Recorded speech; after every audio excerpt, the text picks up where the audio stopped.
சின்ன சின்ன செல்ல குறும்பும் சீனி சிரிப்பும் என்னை சீரழிக்குதே. விறுவிறுவென வளரும் பழம் எந்த விரதங்களை வெல்லுதே. உன்னை கரம் பற்றி இழுத்து வளையுடைத்து காதல் சொல்லிடச் சொல்லுதே. வெட்கம் இரு பக்கம் மீசை முளைத்து என்னை குத்தி குத்தியே கொல்லுதே. காதல் எந்த நீதி வழி கைய வீசி வந்த பின்னும் கால் கடுக்க காத்திருக்க எதனாலே? பிப்ரவரி மாதத்துக்கு நாடு ஒன்று கூடி வர ஆண்டு நாள் காத்திருக்கும். அது போல நெஞ்சாங்கூட்டில் நெஞ்சாங்கூட்டில் நெஞ்சாங்கூட்டில் நீயே நிற்கிறாய் பெண்ணே.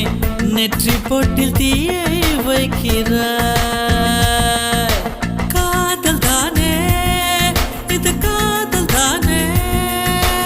உன்னை நினைப்பதை நிறுத்திவிட்டால் நெஞ்சு ஏன் அடித்துடிக்கவில்லை?